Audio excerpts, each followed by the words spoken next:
Australia's outback is one of the most isolated places on Earth.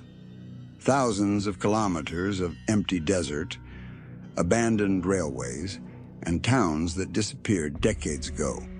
But in 2003, something happened on a freight train crossing the Nullarbor Plain. The official report says it was a communication failure. The crew never spoke publicly again, yet one audio recording, recovered years later, tells a very different story. And if that recording is real, there may still be a train crossing the desert that should never exist. October 18th, 2003. Freight train 47 departed from Port Augusta just before sunset. Its destination was Perth, more than 2,000 kilometers away. The journey crossed one of the loneliest places on Earth, the Nullarbor Plain. No cities, no phone signal, no lights, only endless desert, stretching in every direction. The crew consisted of 4 men who had made the trip dozens of times. For them, this was just another routine crossing. At least, that's what they believed.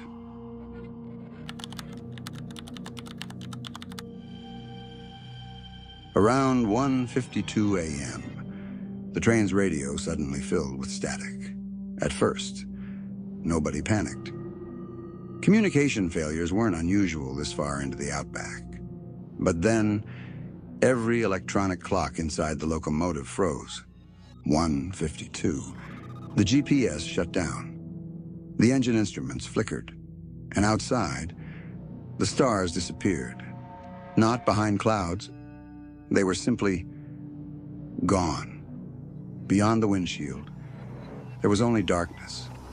A darkness so complete, it felt almost solid.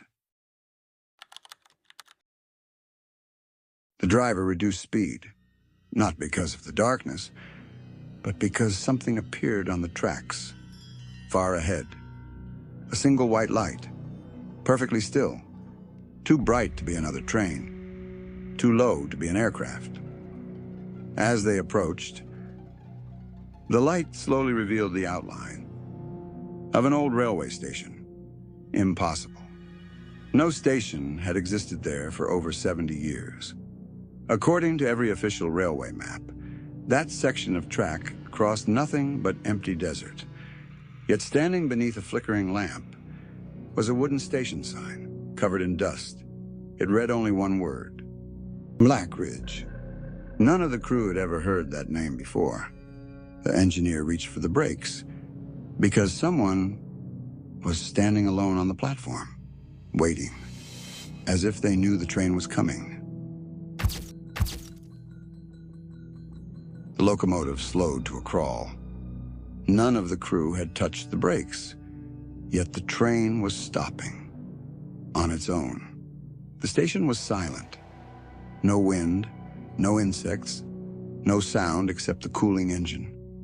The platform looked abandoned for decades. Old wooden benches were half buried beneath red desert sand. Rusted lanterns hung from cracked beams, and beneath the only light stood a man. He wore an old railway uniform, perfectly clean, perfectly still. His face remained hidden beneath the brim of his hat. Then, without moving his lips, the station loudspeaker came alive. A woman's voice echoed through broken speakers. Calm, emotionless, almost mechanical. "Welcome to Blackridge. Please remain inside the train. Do not make eye contact with anyone on the platform. Do not respond if someone calls your name. The stop will last exactly 4 minutes. Failure to follow these instructions cannot be reversed." The message repeated, again and again, always in the same calm voice, as if it had been playing for years.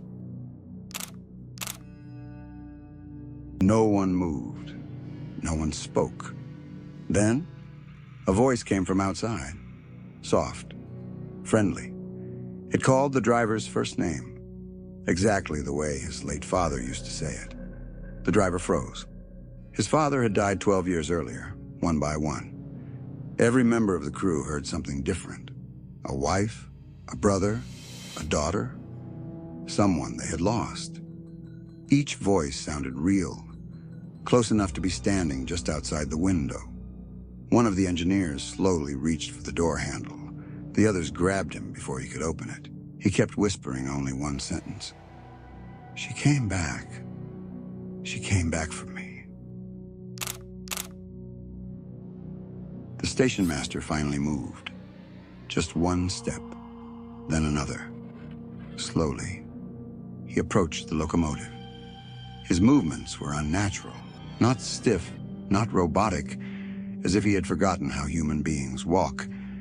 When he reached the driver's window, he slowly lifted his head. His face was completely blank. No eyes, no mouth, only smooth, pale skin. Then, every light inside the locomotive went out. For 3 seconds, everything was black. The crew could hear footsteps inside the locomotive. Slow, deliberate footsteps, but nobody had opened the doors. The emergency lights came back on. The footsteps stopped. The station outside was gone. Only endless desert remained, as if Blackridge had never existed. The train was moving again, at full speed. The crew believed they had escaped until one of them looked at the dashboard. Every clock inside the locomotive still read 1:52 a.m., as if time had never moved. No one spoke for nearly an hour. The train raced through the Australian desert as if nothing had happened. The radio worked again. The GPS returned. The stars were back. Everything looked normal. But something wasn't right. One member of the crew had gone completely silent. Ethan Cole, the youngest engineer. He stared out the window without blinking. When someone asked if he was all right, he answered with a voice so calm, it barely sounded human. "We're not alone anymore." After arriving in Perth, the railway company confiscated every recording from the locomotive. Most of the files were corrupted, except one. A security camera inside the cab, recording during the blackout. For 3 seconds, the screen was completely black. Then the emergency lights returned. The footage showed the 4 crew members exactly where they should be. But when investigators slowed the video, they found a 5th figure, standing silently behind Ethan, motionless, watching the camera. The figure disappeared in the very next frame. The investigation lasted 6 months. Engineers returned to the exact coordinates where Blackridge had appeared. They found nothing, until drilling began. Nearly 30 meters beneath the desert, they uncovered rusted railway tracks, hidden beneath layers of red earth. The tracks led to a sealed underground station. Inside, dust covered everything. Wooden benches, broken lanterns, old luggage, and every clock was frozen at exactly 1:52 a.m.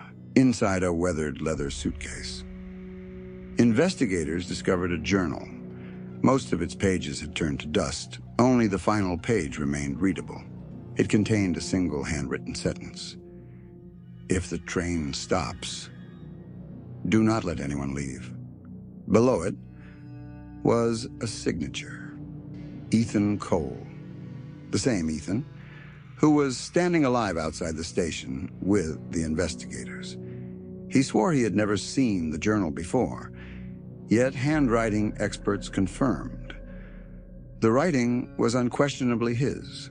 The station was sealed forever. Concrete filled every tunnel. The railway company erased Blackridge from every archive. The official report blamed equipment failure. Case closed. Or so they believed.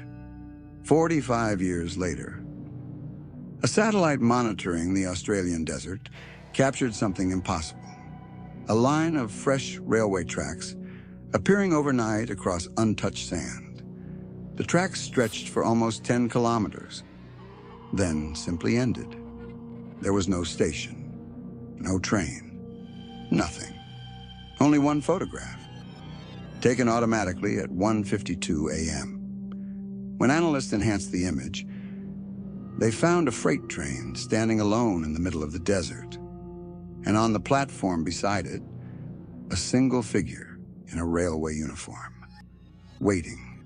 The image was never released to the public, but according to one anonymous investigator, the sign beside the platform was perfectly clear. It read, Blackridge. Next arrival, October 18th, 2053. Right on schedule. Some stories are forgotten because they were never true. Others are forgotten because someone wanted them erased. If Blackridge ever existed, the desert is still waiting for the next train.